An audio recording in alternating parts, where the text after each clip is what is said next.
If you have done any research on narcissism, you might have come across the term gray rock. This is not the same as stonewalling. I'm not even sure that I'll do a video on gray rock because it's a pretty simple topic, and I don't think I can fill up an entire video with that. Gray rock is basically ignoring the narcissist while they're trying to hoover you back in. It's when you don't respond to them, you don't respond to their emails, their calls, and you just keep doing that until they realize that they can't hoover you back in. Stonewalling is quite different. This is a favorite among narcissists, but anyone can do it. It's not just reserved for narcissists or cluster B types. The label doesn't matter, but really any mean or immature person can do this to someone. Stonewalling is basically the silent treatment after an argument. And it might not even be after the argument. If they're just sick of listening to you and sick of talking to you, they will just put that wall up in the middle of you talking. Now, I've noticed, based on my own experience and based on other people's stories, there seem to be two types of stonewalling. One kind generally happens in a relationship, and the other kind usually happens with narcissistic parents.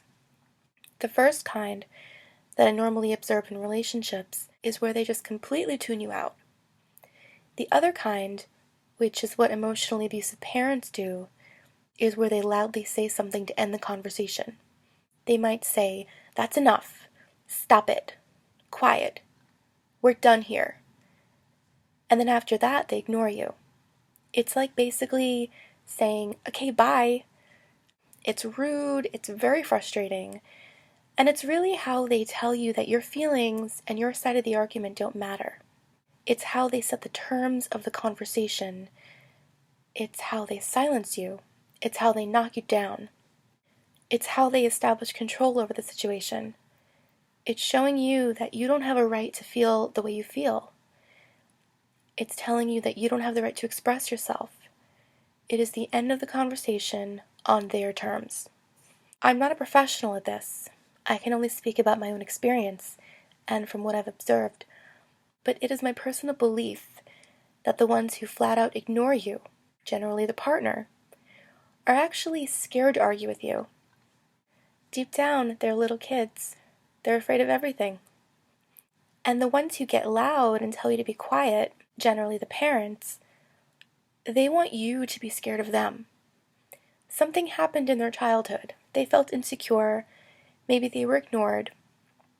Maybe they were bullied growing up. I don't know. And now they feel that they have the opportunity to get the last word. So unfortunately, they punish you for what they dealt with growing up. I've experienced the two types of stonewalling. One from my ex-boyfriend, one from my mother, and believe it or not, my brother also. I'll make another video on this eventually, so I don't want to waste too much time and go into too much detail, but very briefly, when you have a family dynamic with a narcissistic parent and two or more children, generally one will grow up to be on the more codependent end of the spectrum, that's me, and one will become the narcissist, and I see these behaviors in my brother. The way Robert would stonewall me is he would just ignore me. He never raised his voice to me, and I do feel it's because he was a little scared of me. If we were in the same house, he would just sit there and stare at the wall, or play with his phone. He acted like I didn't exist. If we were having an argument over the phone, he would never hang up on me. He would just hold the phone and not say anything. If we were having a text argument, he would just stop texting me. He would sort of go back and forth between reading my text and not responding, and just turning his phone off and making himself completely unreachable. Occasionally, he would throw in a zinger, like, "You're so annoying, no wonder why you don't get along with anyone, no wonder why you have no friends. You're so hard to get along with." I have tons of friends, and we don't have fights about stuff like this. But when he would say this type of stuff, even though deep down I knew it wasn't true, because he was so in my head, I sometimes had a hard time deciding which reality was real. So when they're stonewalling you, and they say something along the lines of, "No wonder why you're so hard to get along with," you start to introspect. I'll put a link down below on my video on gaslighting and introspecting. But you start to introspect.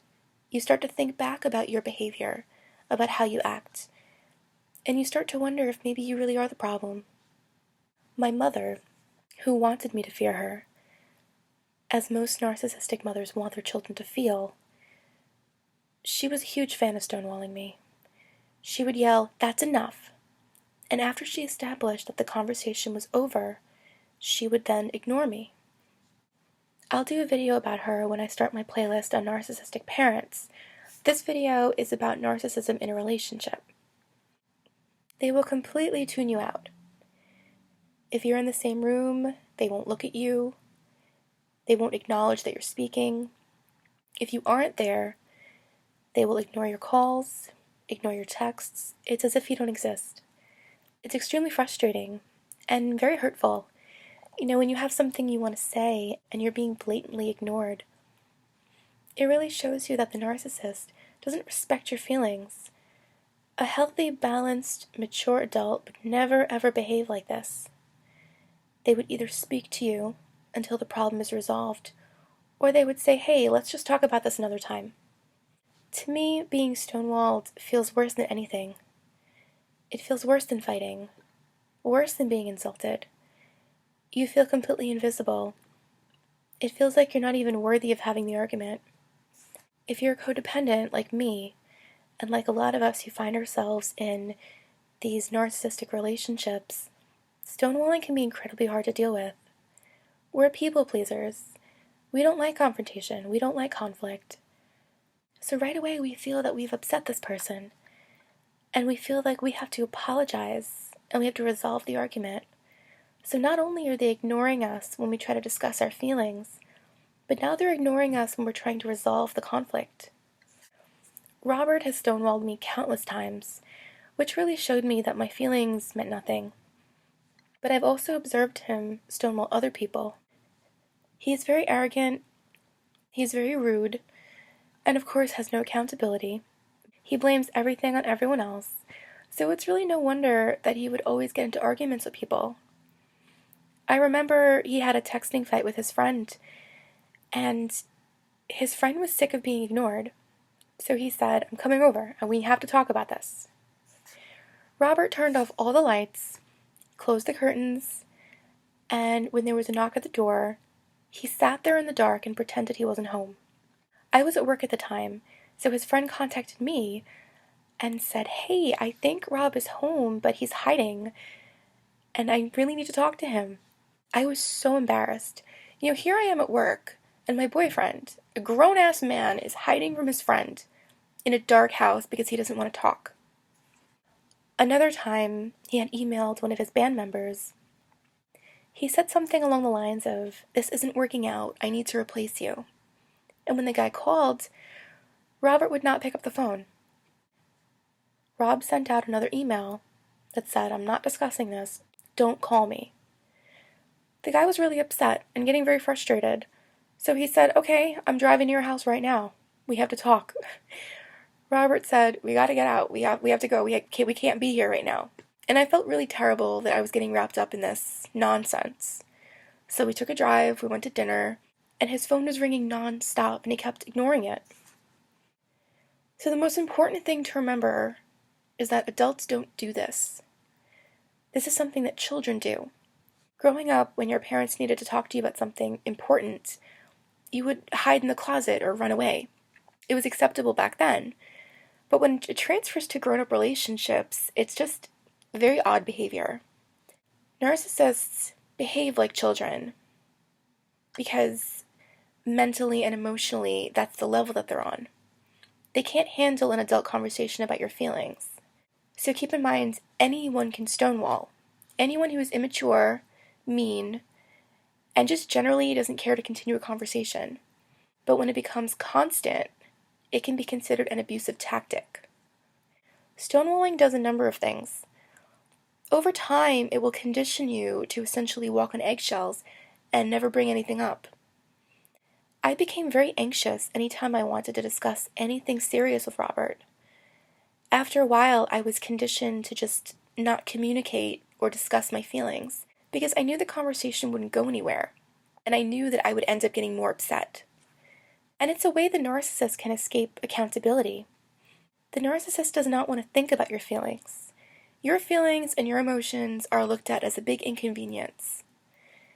And if they're hurting your feelings, they just don't care. That concludes this video. I try to put out 2 videos per week. I wish I had time to do more because I really do enjoy it. So stay tuned for my next video. I will have it up in a few days. And as always, I really appreciate the thumbs up, the comments, and the subscriptions. Keep them coming. Thank you so much.